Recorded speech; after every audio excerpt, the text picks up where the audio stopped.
అక్కడికి వచ్చే ముందు ఈ కొంచెం 3 లేదా ముహూర్తాలు సరిగ్గా ఏమన్నారు.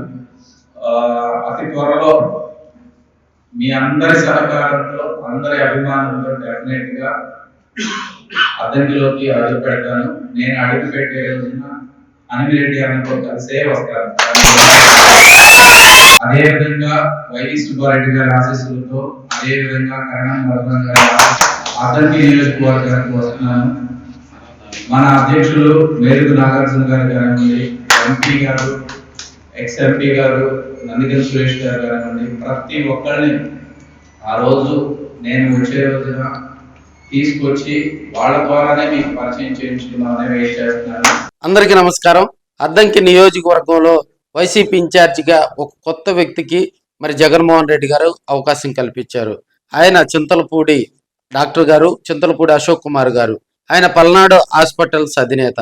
అదేవిధంగా ఈ మధ్య కాలంలో ఒక మంచి రోజు, ఒక శుభ పరిణామం, అమావాస్య అయిపోయిన తర్వాత కూడా ఆయన అద్దంకి నియోజకవర్గంలో వైసీపీ ఇన్ఛార్జిగా కూడా అడుగు పెట్టనున్నట్లు సమాచారం తెలుస్తూ ఉంది. జగన్మోహన్ రెడ్డి అద్దంకి ఇన్ఛార్జిని మార్చారు. మరి లోకల్ గా ఉన్నటువంటి వైసీపీ నాయకులు, కార్యకర్తలు అందరూ కూడా మరి పిడుగురాల ఆ ప్రాంతానికి వెళ్ళి ఆయన్ను అశోక్ కుమార్ గారిని కలవటం జరిగింది. భారీగా వస్తున్నటువంటి జన సమీకరణం చూసి అశోక్ కుమార్ గారు కూడా కొంత ఎమోషనల్ అయి మాట్లాడారు.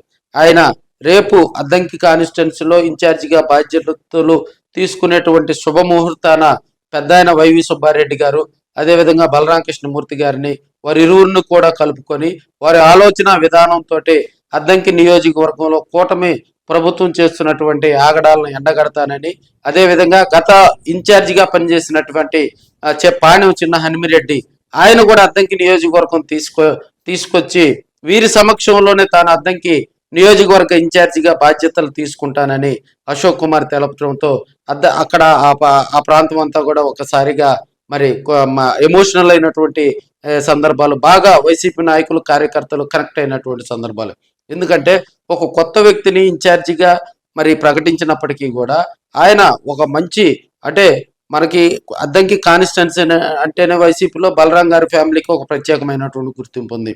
అదేవిధంగా సుబ్బారెడ్డి గారిని కూడా కలుపుకొని, హనుమిరెడ్డి నిన్నటి వరకు అక్కడ వైసీపీ ఇన్ఛార్జిగా ఉన్నారు, వీరందరినీ కలుపుకొని సమన్వయంతో ముందుకు వస్తానని అశోక్ కుమార్ తెలవటంతో మరి అద్దంకి కాన్స్టిట్యున్సీలో ఉన్నటువంటి వైసీపీ నాయకులు, కార్యకర్తలందరూ కూడా ఇన్ని రోజులకు తమకు మరి అంచనాలు అందుకోగల వ్యక్తి వచ్చారు అనే ఆలోచనలో, అదేవిధంగా ఆనందాల్లో కూడా అద్దంకి వైసీపీ క్యాడర్ ఉందని మనం తెలియజేసుకోవచ్చు. అశోక్ కుమార్ గనక యూటర్న్ తీసుకోకుండా మరి అద్దంకిలోనే నివాసం ఉంటూ, అద్దంకి ప్రజలకు అండగా ఉంటూ, అదే అద్దంకి వైసీపీని గనక గాడిలో పెడితే ఆయనకు ఇక్కడ కమ్మ సామాజిక వర్గానికి సంబంధించినటువంటి వ్యక్తి. సో ఇలాంటి లీడర్స్ కనుక మరింత యాక్టివ్గా అయితే రాబోయే రోజుల్లో అద్దంకిలో మరింత దూకుడు పెంచొచ్చు. అదేవిధంగా కూటమి ప్రభుత్వం చేస్తున్నటువంటి కొన్ని ప్రజా వ్యతిరేక కార్యక్రమాల మీద కూడా పోరాడతానని ఆయన తెలపడం జరిగింది. ఆయన చెప్పేటువంటి అంశం మొదట్లో ఇన్ఛార్జిగా ప్రకటించిన దగ్గర నుంచి స్టిల్ ఈ రోజు కూడా అద్దంకి నియోజకవర్గంలో వైసీపీని గెలిపించుకొని జగన్మోహన్ రెడ్డికి గిఫ్ట్ గా ఇస్తానని ఇప్పుడే ప్రతిపక్షం మీద మరి అశోక్ కుమార్ ఎదురుదాడి దిగతంతో అసలు ఈ అంచనాలను అందుకోగల వ్యక్తా లేదా అని చెప్పి అద్దంకి ప్రజలందరూ కూడా ఆయన కోసం ఆత్రంగా ఎదురు చూస్తున్నారని కూడా తెలియజేసుకోవచ్చు. ఎందుకంటే అలాంటి నేత కోసం అద్దంకి వైసీపీ ఇన్ని రోజులు ఎదురు చూస్తూ ఉంది. ఒక యంగ్ డాక్టర్ని, అదేవిధంగా యాక్టివ్గా ఒక కమ్మ సామాజిక వర్గానికి సంబంధించినటువంటి ఒక లీడర్ని తీసుకురావడంతో మరి ఆయన అంచనాలు ఎలా అందుకుంటాడు, అద్దంకి నియోజకవర్గంలో ఉన్నటువంటి వైసీపీ అంచనాలను, వైసీపీ కళలను నిజం చేస్తారని అద్దంకి కాన్స్టిట్యున్సీలో ఉన్నటువంటి లీడర్స్, అదేవిధంగా రాజకీయ విశ్లేషకులందరూ కూడా జోరుగా చర్చించుకుంటా ఉన్నారు. అమావాస్య తర్వాత మరి అద్దంకిలో మరి అడుగు పెట్టనున్నటువంటి అశోక్ కుమార్ కు ఆ నియోజకవర్గ ప్రజలు ఎలా రిసీవ్ చేసుకుంటారో చూద్దాం మరి.